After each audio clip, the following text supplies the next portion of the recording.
পটুয়াখালীর কলাপাড়ার কুয়াকাটায় গভীর সমুদ্রে জেলেদের চিংড়ি ও বোকা জালে নষ্ট হচ্ছে বহু সামুদ্রিক মাছের রেণু।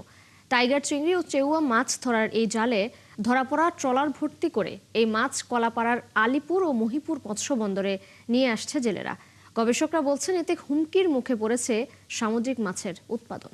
মিলন কর্মকার রাজুর তথ্য ছবিতে প্রতিবেদন। শত শত নারী, পুরুষ ও শিশু কিশোররা বিকেল হলেই কলাপাড়ার আলিপুর ও মহিপুর মৎস্য বন্দরের মৎস্য আড়তগুলোর সামনে বসে মাছ বাছাই করে। সমুদ্র থেকে ট্রলার ভর্তি করে নিয়ে আসা এই মাছ পলিথিনের বস্তায় ভরে নিয়ে আসা হচ্ছে।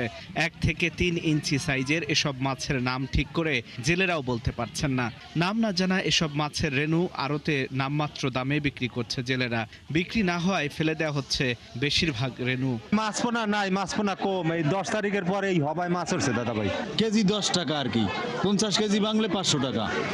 আর এর মধ্যে কোনো কিছু গুঁড়ো আর লুতো মুতো দেয়, এই দিয়ে আবার কিছু হয়, ওই চা নাস্তার পয়সা হয়। অথচ রেণু শিকার বন্ধে মৎস্য বিভাগ ও প্রশাসনের কোনো উদ্যোগ দেখা যায়নি। জেলেরা বলছেন চিংড়ি ও চেওয়া মাছের সাথে ছোট ছোট পোয়া, ডান্ডি, কোরাল, শাপলা পাতা, কাঁকড়া, ফাইসা, বৈরাগী সহ বিভিন্ন মাছ আটকা পড়ে।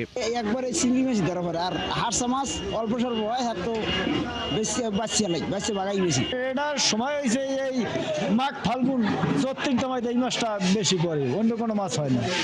আমরা চিংড়ি মাছের জাল পাই, চিংড়ি বেশি পাই। জালের নাম হচ্ছে বোকা জাল। এ বিষয়ে সমুদ্র মৎস্য গবেষকরা বলছেন এভাবে নিষিদ্ধ জাল দিয়ে মাছ শিকার করা হলে সাগরে অনেক মাছের প্রজাতি হারিয়ে যাবে। তাই এ বিষয়ে প্রশাসনের কঠোর পদক্ষেপ নেওয়া দরকার। যদি আরও ব্যাপক পরিমাণে এটা প্রচারণা চালানো যায়, সেক্ষেত্রে আমি আশা করি যে এই মাছ ধরার পরিমাণটা কমে আসবে এবং আমাদের মাছের যে সম্পদটা আছে সেটা আরও উন্নত হবে, আরও সমৃদ্ধ হবে এবং আমাদের সাগর বা বঙ্গোপসাগর আবার মাছে ভরে উঠবে বলে আমি বিশ্বাস করি। তবে জেলেদের সচেতন করতে মৎস্য বিভাগ বিভিন্ন কার্যক্রম পরিচালনা করছে বলে জানান সংশ্লিষ্ট কর্মকর্তারা। আমরা প্রথমেই জেলেদেরকে আমরা ব্যবহার করব এই সব বিষয়ে। আমাদের এই গোস্ট ফিশিং বা গোস্টের সম্পর্কে, সমুদ্র দূষণ সম্পর্কে তারা যেন সচেতন হয়, তারা যেন একটা প্লাস্টিকের বোতল সমুদ্রে ফেলে না দিয়ে আসে। কলাপাড়া উপজেলায় সরকারিভাবে 18,306 জন নিবন্ধিত জেলের বাইরে অন্তত 30,000 জেলে মাছ শিকারে জড়িত। আল ইমরান, 71। দর্শক, এ নিয়ে সেখানকার আরো খবর জানাতে কলাপাড়া থেকে আমাদের সাথে যুক্ত হচ্ছেন সহকর্মী মিলন কর্মকার রাজু। রাজু, নিশ্চয় শুনতে পাচ্ছেন আমাকে। এই যে উপকূলে বিভিন্ন মাছের রেণু নষ্ট হচ্ছে, এ নিয়ে কি বলছেন জেলা মৎস্য বিভাগের কর্তারা এবং এর প্রতিকারে তাদের কোনো পদক্ষেপ আপনার চোখে পড়েছে কিনা জানাবেন।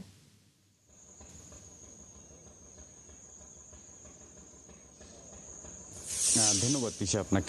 আপনাকে আমি জানিয়ে রাখি যে গত 24-25 অর্থ বছরে কলাপাড়ায় প্রায় 34,000 মেট্রিক টন ইলিশ সামুদ্রিক মাছ আহরণিত হয়েছিল।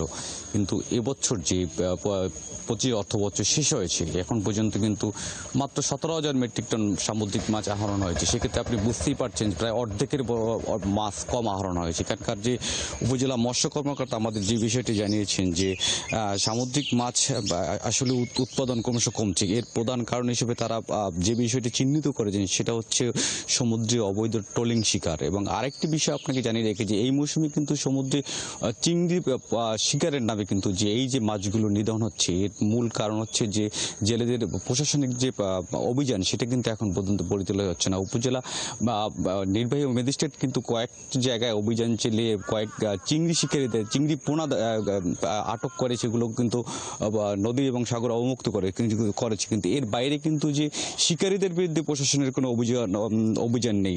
এর কারণে কিন্তু যে এই যে এইভাবে অবৈধভাবে নির্বিচারে রেণু শিকার কিন্তু সমুদ্রে চলছে এবং এখানকার কোস্টগার্ড, নৌবাহিনী কিংবা মৎস্য বিভাগ এই গভীর সমুদ্রে অভিযান পরিচালনা না করায় কিন্তু এ ধরনের যে মাছের রেণু নিধন হচ্ছে। এখানকার মৎস্য কর্মকর্তা এবং সব মৎস্য সংশ্লিষ্টরা আমাদের যে বিষয়টি জানাচ্ছেন যে এই মাছের আসলে কিন্তু নামমাত্র মূল্যে বিক্রি হচ্ছে। আপনি জানেন যে 1 কেজি মাছ যদি বিক্রি হচ্ছে সেই মাছের ক্ষেত্রে 6 থেকে 700 পোনা দরকার হচ্ছে যে 1 কেজি মাছ এই 600 থেকে 700 পোনা যদি বড় হতো তাহলে কত কেজি মাছ হতো। কিন্তু এই জেলেরা বিষয়টা বলছেন যে তাদের জালে বাধা পড়লে তারা বিষয়টি কিভাবে দেখবেন, কিন্তু এই বিষয়ে সচেতনতা কার্যক্রম আসলে খুব একটা পরিচালিত হচ্ছে না। এখানকার মৎস্য কর্মকর্তা আরেকটি বিষয় আমাদের জানিয়েছেন যে তারা কিন্তু বিভিন্ন সময় এখানকার জেলেদের যে প্রশিক্ষণের ব্যবস্থা করেছেন, কিন্তু তারা পর্যায়ক্রমে যদি আরো জেলেদের যে আরো প্রশিক্ষণ হয় সেক্ষেত্রে কিন্তু এই ধরনের মাছের রেণুপোনা শিকার কমবে। এবং তবে এখানকার সংশ্লিষ্ট পরিবেশ বিদরা যে বিষয়টি জানিয়েছেন যে সবার আগে দরকারি জেলেদের সচেতনতা পাশাপাশি এই ধরনের যে অবৈধ নির্বিচারে রেণুপোনা শিকার তাদের বিরুদ্ধে অভিযান পরিচালনা করা। তৃষা। রাজু, ধন্যবাদ আপনাকে আমাদের সাথে যুক্ত হবার জন্য। দর্শক, পটুয়াখালীর কলাপাড়া থেকে যুক্ত ছিলেন আমাদের সহকর্মী রাজু কর্মকার।